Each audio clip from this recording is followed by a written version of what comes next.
Ici, je vais aller dans les modèles, ressources pour démarrer, les modèles, et je vais démarrer avec la bouteille carrée ici, par exemple, et je vais en mettre 6 sur le plan de travail. Donc, vous allez cliquer 6 fois sur l'icône là. 1, 2, 3, 4, 5, 6. Et à chaque fois, dans le panneau scène, ici, vous voyez qu'il y a un groupe qui s'ajoute, puisque la bouteille est composée d'un bouchon, d'une bague de sécurité et de la bouteille. Vous pouvez les bouger par leur pivot, le point pivot.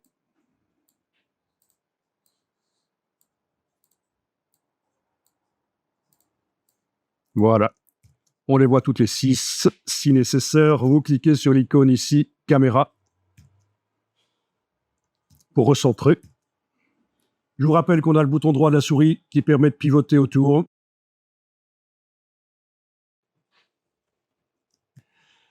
Alors ici, je vais faire un CTRL A, commande A sur le Mac, CTRL A sur le PC pour tout sélectionner. Vous voyez la palette action ici. Action, la palette action qui est déployée. Dernière icône, aligner, répartir. Vous cliquez là-dessus. N'oubliez pas de cliquer aussi sur l'icône ici pour zoomer un peu en arrière. Alors voilà, vous allez cliquer sur une des bandes là, pas sur les gouttes. Touchez pas aux gouttes pour l'instant, mais touchez aux bandes éventuellement. Celle-là ou celle-là. Pas la verticale, ça ne nous servira pas ici. Voilà. Et quand vous faites ça, ça répartit les bouteilles.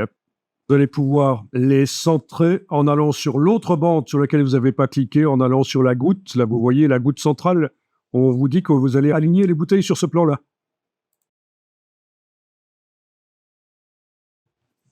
Alors après, vous pouvez jouer avec les gouttes en cliquant, en glissant,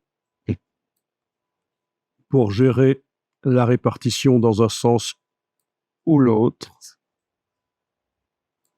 Voilà.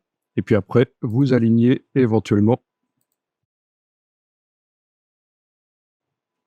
Donc ça, c'est l'alignement. Ça peut servir.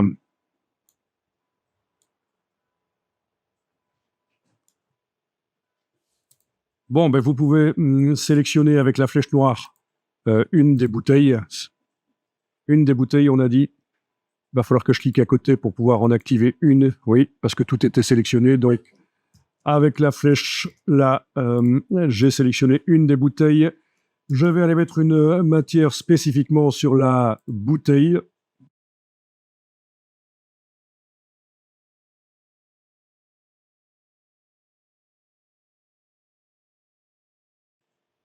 Voilà, vous mettez la matière que vous voulez. Et donc, si vous voulez mettre la même matière sur les autres bouteilles, il va falloir chaque fois activer la bouteille, indiquer que sur la bouteille qui est sélectionnée, c'est l'objet bouteille que vous voulez, sur laquelle vous voulez mettre la gélatine. En effet, il y a la pipette, on l'avait utilisée au tout début en fait. Pipette pour échantillonner la matière dans ce cas-ci. Oui, donc il faut activer la bouteille qu'on veut modifier et avec la pipette, à l'épuiser quelque part, voilà. Donc tout ça est quand même ennuyeux si on a plein d'objets qui doivent avoir la même matière. Donc c'est pour ça qu'on va voir quelque chose d'autre maintenant. Bon, là, je vais sélectionner des bouteilles et les supprimer, j'en garde plus qu'une seule. Vous n'en avez plus qu'une seule aussi. Alors, vous allez faire ceci, édition, copier, et puis édition, coller comme occurrence. Et là, ça va être un peu le même système que les objets dynamiques dans Photoshop. Quand vous allez modifier un des objets, les autres se modifieront. Donc, majuscule, commande V, c'est le raccourci. On peut le faire.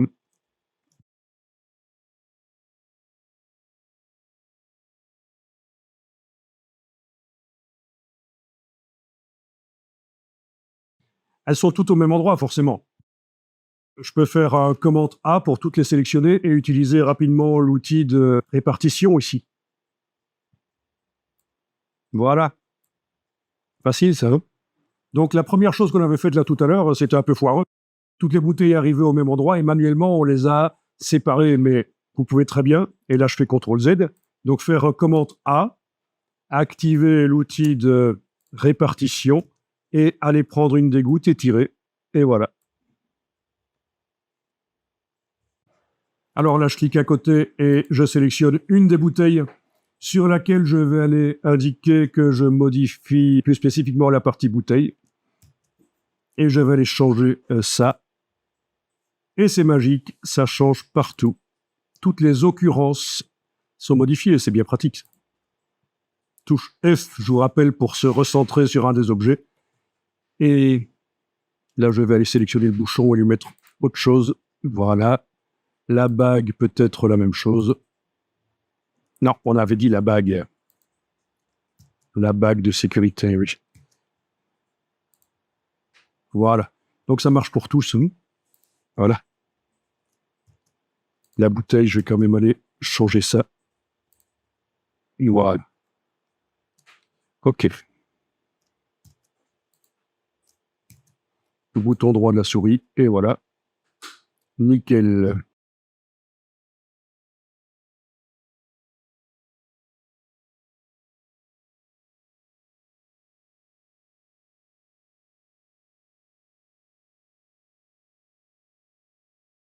Là, j'en ai juste pris 3 et je les déplace à côté des 3 autres. Comme ça, vous avez comme un espèce de pack.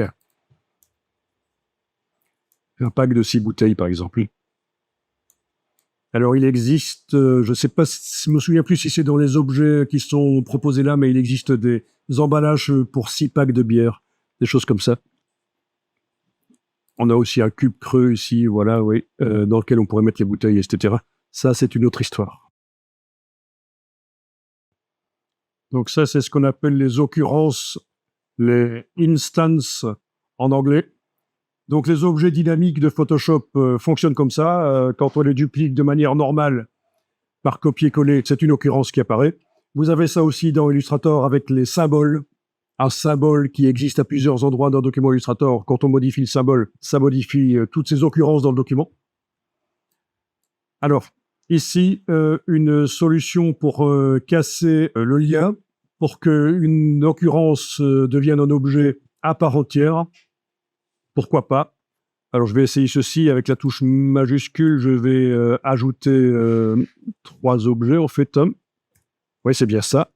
J'ai bien sélectionné 3 objets. Donc, avec le clic, majuscule, clic, voilà, 3 objets sur les 6. Et ce que je vais faire ici, c'est édition coupée. Et si je refais maintenant édition collée, mais pas comme occurrence,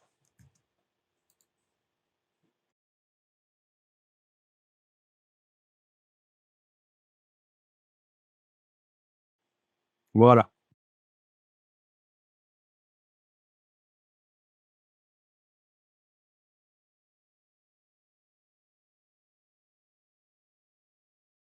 Alors, je m'intéresse aux bouteilles qui sont dorées chez moi. Je vais double-cliquer sur une des bouteilles. J'arrive sur la texture. Et il s'agit en fait d'une texture qui est, parmi les textures qui sont livrées là dans les matériaux départ, ce sont des matières substances. Donc, c'est fait avec le logiciel Substance, qui est payant. Et donc, dans les propriétés de la matière, je ne trouve pas ce que je recherche. J'aurais voulu pouvoir charger une normal map pour donner du relief. Tu as vu? Ah oui, mais les tons, c'est pas une matière substance, c'est les matières de base. Voilà, matériaux standards Adobe. Donc, je vais aller mettre les tons, quitte à changer la couleur après la brillance pour que ça ressemble à de l'or un peu plus. Voilà. Et là, en effet, dans les propriétés, on va pouvoir aller charger une normal map. Voilà, c'est anormal ici, pour donner du relief. Ce qui serait intéressant, c'est d'aller chercher une normal map sur le web.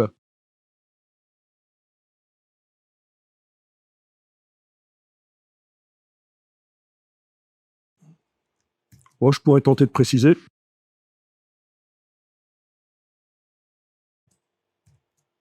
Ouais, j'ai juste tapé Art Deco, par exemple, et je tombe sur des normal map avec des motifs, en fait, oui, en effet, typiquement art déco.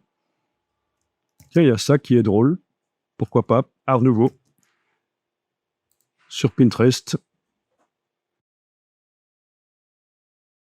Je vais l'enregistrer tel quel directement, hein. C'est juste pour faire le test. Voilà, c'est enregistré. Alors, en tant que normal,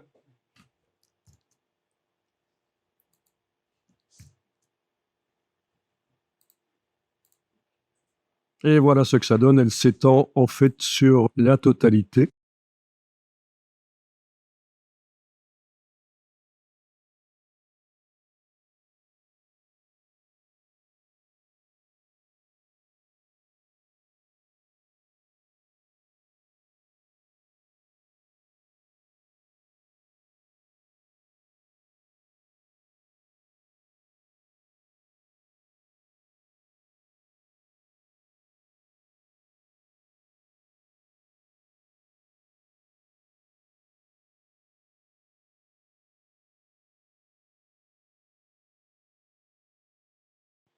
Bon, ici, vous avez la normal map qui n'est qu'à un seul endroit de la bouteille, en fait.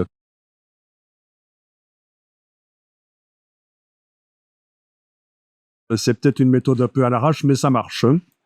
Donc, la normal map ne se trouve qu'à un endroit. Vous avez une petite idée de comment ça a été fait? En moins d'une minute? La taille? La taille, non, parce qu'on avait joué sur la taille et ça se répète, ça se répétait. Je vois de l'étier, le US, il était à la page. Ça va être comme. À tester. Non, je vais vous montrer ici la méthode toute bête que j'ai utilisée. Bon, je vais fermer ce document-là pour revenir au précédent.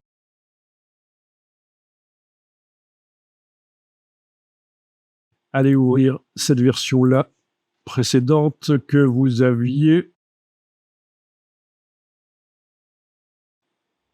Voilà, la normal map qui se répète. Alors voilà, je double-clique sur un des objets. Je suis sur la texture.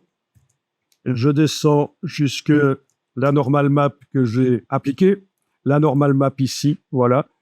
Je vais tenter de l'ouvrir dans Photoshop avec l'édition ici. Ça a fonctionné. Si ça ne fonctionne pas, il faut l'ouvrir manuellement dans Photoshop.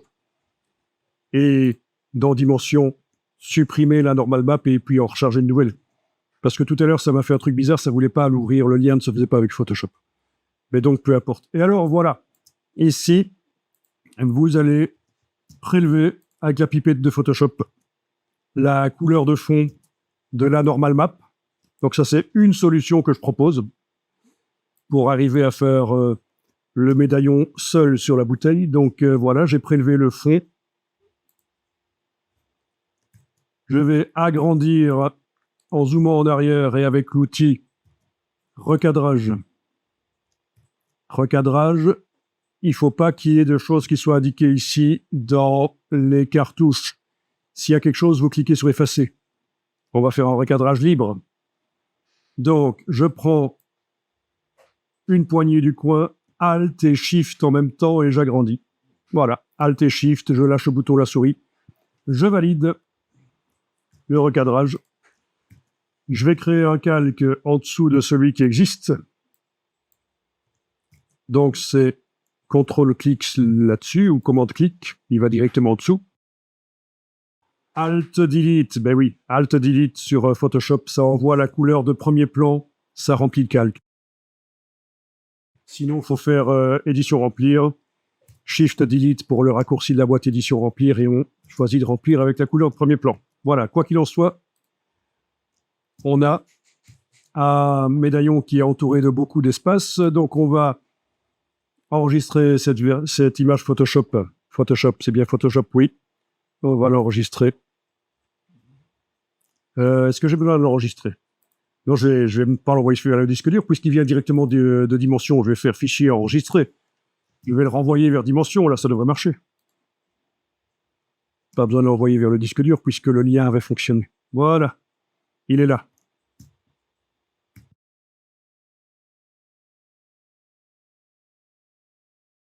Mais il est tout petit en fait là. Donc, je double-clique pour aller sur la matière et je vais aller régler ici la normale, réduire la répétition pour qu'il soit plus grand. Voilà. Je réduis la répétition, plus je réduis la répétition, plus il est grand forcément. Et puis je le positionne où je veux qu'il soit avec les décalages ici. Voilà. Donc il faut le monter, le faire voyager sur la bouteille là où on veut qu'il soit. Voilà. Si je veux qu'il soit plus petit, j'augmente la répétition.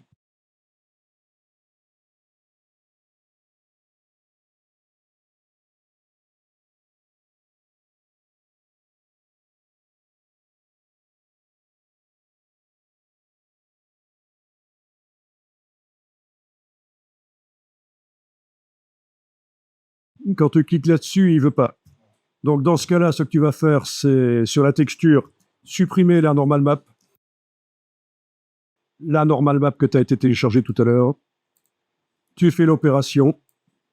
Touche F ici. Voilà, tu fais l'opération. Tu enregistres sur le disque dur sous un nouveau nom étendu, par exemple, et tu recharges dans Dimension la normal map. Voilà, c'est un peu ennuyeux, mais c'est comme ça. Donc, cette faculté d'ouvrir une image dans une application au départ d'une autre, c'est ce qu'on appelle un bridge. Je l'ai appelé Link ici dans ma question à Google. Donc, j'ai demandé pourquoi le lien entre Photoshop et Dimension ne fonctionne pas, et je suis tombé sur quelque chose qui n'est pas rassurant. Quelqu'un qui pose la question Adobe, pourquoi Edit Décal ne fonctionne pas. Il a contacté le support Adobe, ils ne sont pas au courant de ce bug. Les bouteilles qui sont là, alors quelle est la matière? Je double-clique, je vois plastique rempli de paillettes métalliques.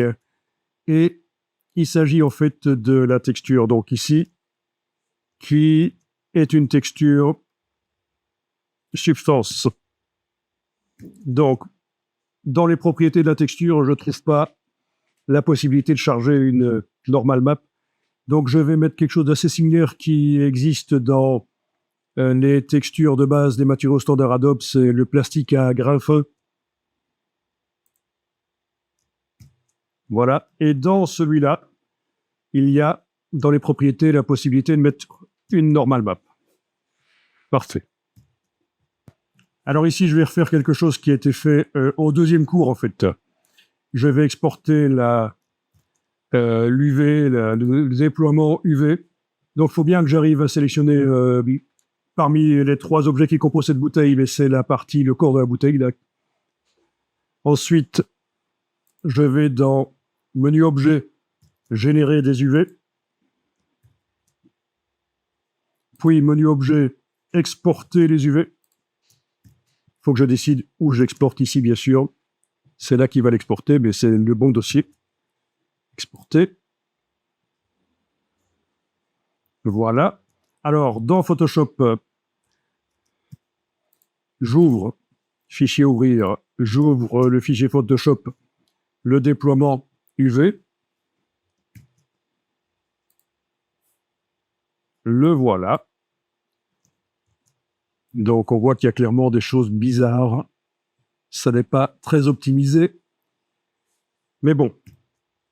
Alors, je vais ici dans les calques, dans les repères UV, je vais afficher la grille texture. Fichier enregistré. Voilà. Et dans Dimension, je vais aller placer sur la bouteille l'image Photoshop. Fichier importé, placer l'image sur le modèle. Donc, je vais chercher le déploiement UV. Le voilà qui arrive sous forme de décalcomanie, mais je vais passer en remplissage du fond. Et donc là, j'arrive à repérer, par rapport à ce que je vois là dans Photoshop, où est-ce que je dois mettre mon étiquette. Alors imaginons que je veux mettre l'étiquette ici sur cette face-là de la bouteille, donc je vois que c'est plutôt sur H2 et un peu G2. Voilà, c'est donc cette partie-là. dans Photoshop, ça va être donc cette partie ici, en fait. Si je veux qu'il y ait quelque chose qui apparaisse, c'est plutôt là que je vais devoir le placer.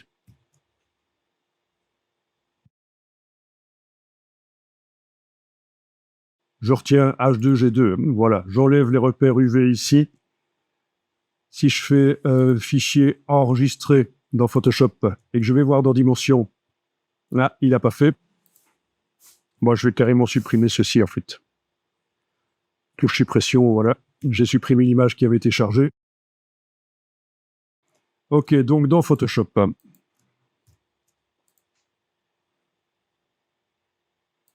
le déploiement UV. Il faut d'abord que j'ai les repères qui soient affichés parce que je sais que je dois le mettre ici, en fait. Donc, je vais importer le médaillon UV, fichier importé et incorporé, par exemple. Le voilà, je vais chercher donc le médaillon qui était sous forme de normal map. Le voilà. Je le redimensionne.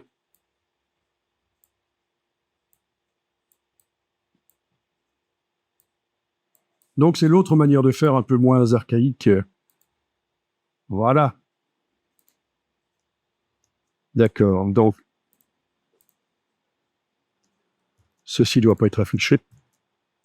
Donc, jusque-là, vous voyez à peu près la procédure, quoi. Et on a exporté les UV, on a placé la normal map au bon endroit. Bien. Je vais peut-être créer un calque en dessous dans lequel je vais aller remplir la couleur là. Voilà, je vais enregistrer ça sous le nom normal map. Et donc, en principe, si je charge ça dans la texture du plastique, ça devrait modifier à cet endroit-là le plastique. Donc, la texture du plastique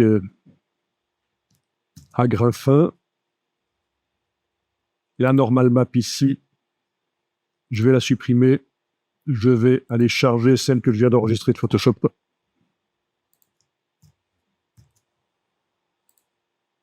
Et voilà, il y est. Exactement là où je voulais. Donc ça, c'est la méthode, la normal map par le déploiement UV. OK. Après, je peux aller changer la couleur de base de la texture. La couleur de base. OK. OK. Donc, à tester.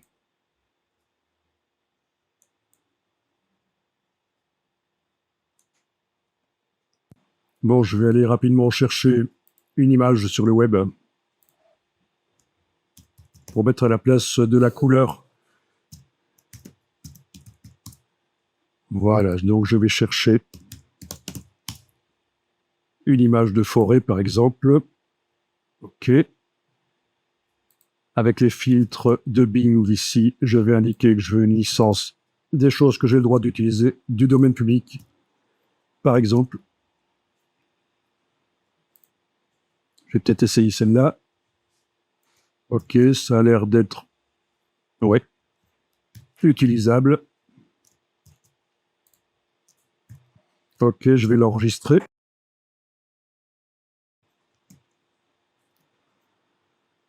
Et alors, dans Photoshop ici, je vais enregistrer sous un nouveau nom le déploiement pour la normal map. Je vais l'appeler image de fond.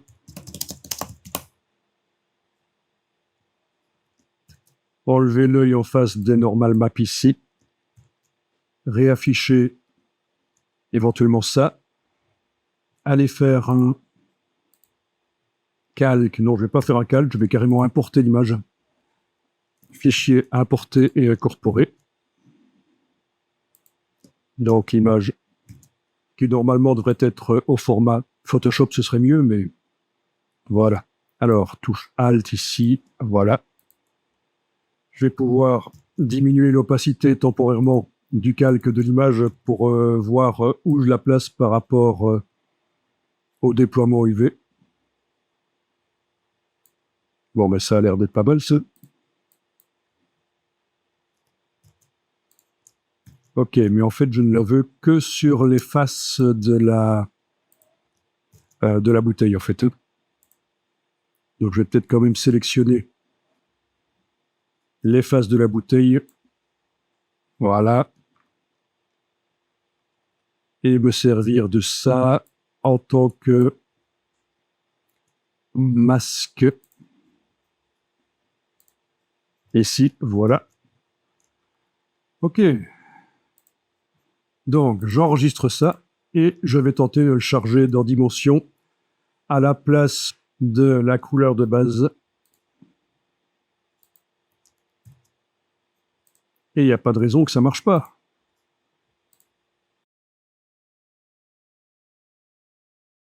Avec l'effet de médaillon très discret. Ok.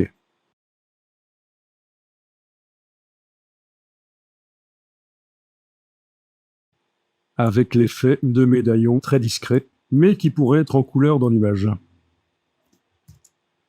CTRL-clic ou commande-clic là-dessus pour générer la sélection. Non, ça n'ira pas. Il faut que je fasse une sélection là-dessus. Et sélection, transformer la sélection.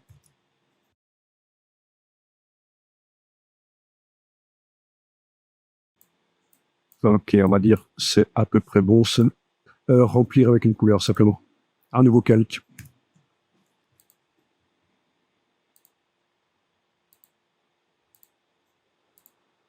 Ouais, on va dire que c'est ça. Voilà. Sauvegarder.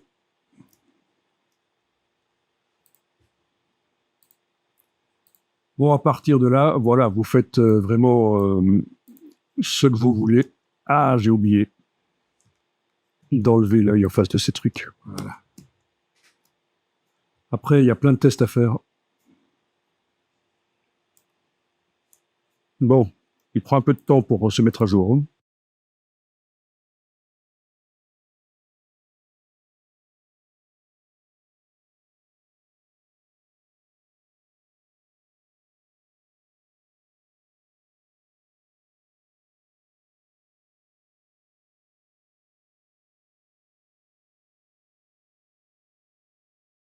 Ah tiens, j'ai un bout de mon image qui se met là. Ça, c'est parce que j'ai été trop vite pour faire le déploiement UV dans Photoshop. Il y a certainement une partie de l'image qui déborde sur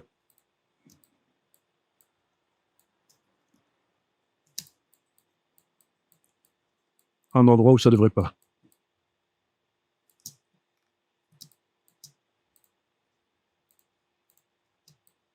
Oui, c'est là.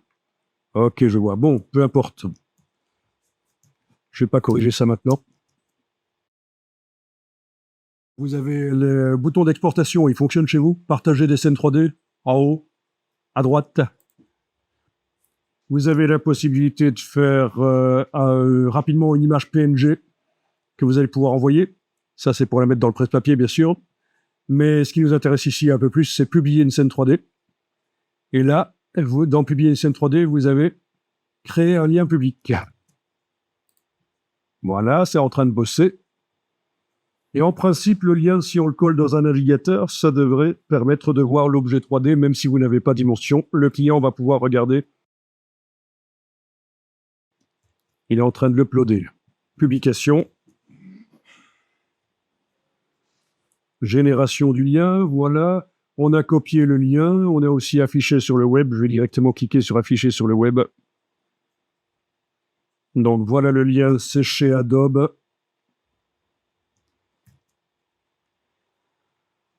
Bon, c'est un objet complexe, mais on sait le tourner, voilà. Là, je suis dans un navigateur web en train de tourner la scène.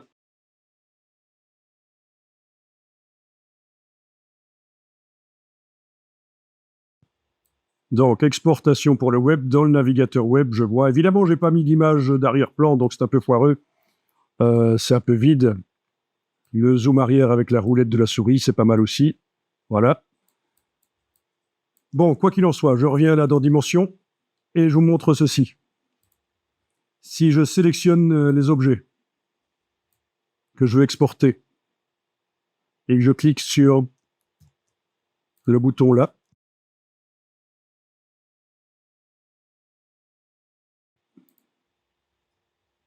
je suis revenu avec la petite flèche au menu d'exportation de départ. Donc, vous avez exporté la sélection pour Aero. Aero, c'est le système de réalité augmentée de Adobe. Donc voilà, votre fichier sera converti pour être utilisé en réalité augmentée, blablabla.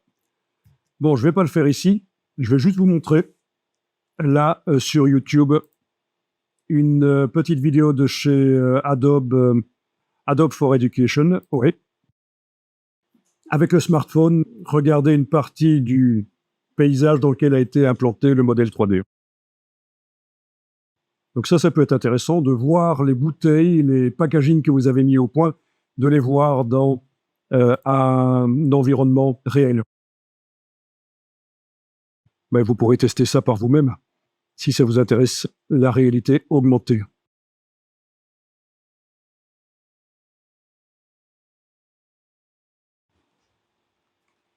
Ok, je vais sélectionner ces deux objets et faire objet verrouillé. Objet verrouillé. Voilà. Donc, ils sont plus accessibles, donc je vais pouvoir chipoter dans le coin sans les activer. Et donc, modèle texte. Touche F, voilà le texte. Ok. Donc, clic droit, touche F. Alors, le texte, je le sélectionne et dans les propriétés, vous allez remplacer l'orem ipsum par ce que vous voulez. Voilà. Vous allez choisir la police de caractère. Et ce serait peut-être pas mal d'en choisir une bien épaisse. Parce que pour la suite, ce sera bien. Pour tester les effets dessus. Voilà, je vais déjà enregistrer ça. Donc, si vous voulez différentes polices de caractère, il faut faire différents objets texte, les agencer les uns par rapport aux autres. Donc, vous avez la dimension du texte, la profondeur en centimètres. Je vais augmenter la profondeur. Voilà.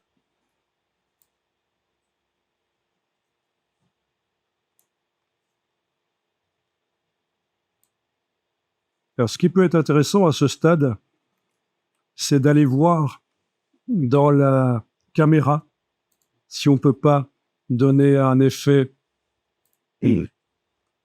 Trouver la caméra, voilà, dans la scène. Un effet un peu plus grand angulaire.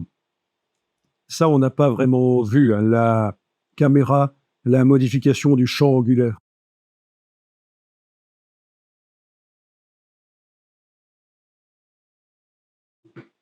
Voilà, c'est ça. J'augmente le champ angulaire, l'objet devient tout petit, j'enfonce la touche F pour le recentrer, et voilà le genre de choses qu'on obtient de la perspective. Donc là, j'utilise le bouton droit de la souris pour la caméra, bouton du milieu de la souris que j'enfonce pour déplacer. Bon, j'y suis allé un peu fort là quand même, mais bon. Bon, je reviens à sélectionner l'objet et je vais pouvoir modifier éventuellement la profondeur un peu quand même. Voilà. Vous avez le biseau qui peut s'enclencher. Voilà, donc sur l'objet texte qui est sélectionné, j'enclenche le biseau. Voilà ce que ça donne. Roulette de la souris pour faire un petit dolly pour m'approcher. Voilà, à ce stade, on va pouvoir tenter de mettre une texture sur le texte. Voilà, par exemple, mais c'est un peu too much. Ok, essayons l'effet métal comme ça, voilà.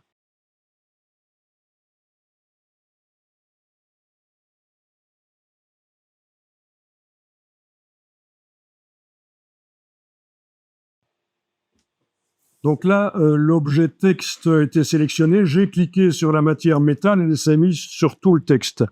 Mais regardez, dans la scène, vous avez pour l'objet texte,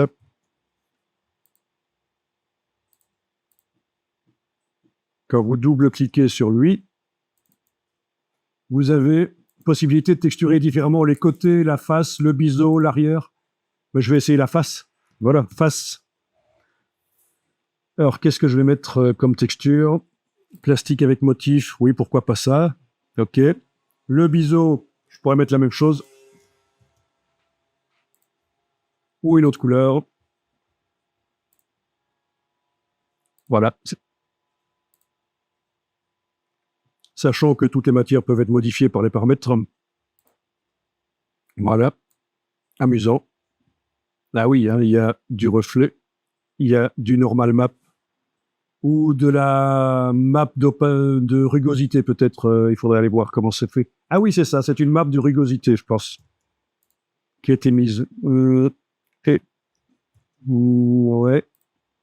Pour ce qui m'intéresse, c'est la face, au fait. La face. Oui, il y a une map de rugosité qui ressemble en effet à ça. C'est de là que ça vient. L'effet de croisillon, sans doute.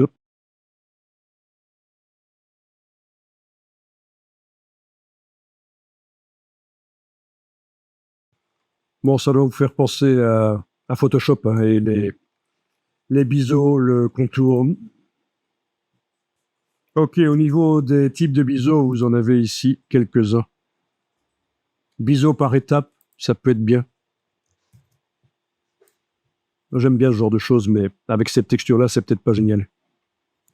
Est-ce que le nombre d'étapes peut être modifié? Oui, certainement. Ah oui, avec répéter, ça c'est assez génial. Voilà, répéter, ça répète. Évidemment, si on en fait énormément, ça commence à ressembler à des choses bizarres. Pourquoi pas, c'est disco. Mais si on fait un truc comme ça, moi j'aime bien ça. Ça vous fait penser à rien, ça? En supposant que, oui, sur le texte, on a mis une texture sérieuse. Voilà, je viens mettre une texture laiton sur tout le texte, donc tout ce que j'ai fait avant a été oublié. Ça fait assez art déco, en fait. Hein. C'est le style art déco, streamline art déco, c'est de l'art déco américain, en fait. J'ai juste tapé streamline art déco et on trouve ce style-là, un peu comme ça, voilà. Des choses qui se décalent comme ça, c'est typique art déco américain.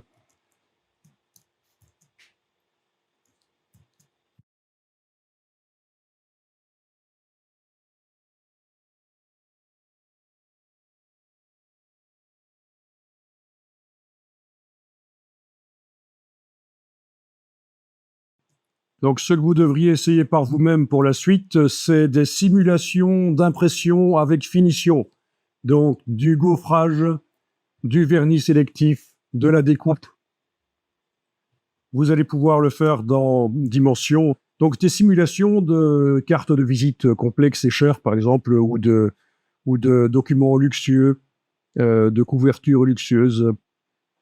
Donc, vous avez la technique qu'il faut pour arriver à mettre une image en UV déployée dans le Rugosity Map, l'Opacity Map pour la découpe, et le Normal Map pour le relief.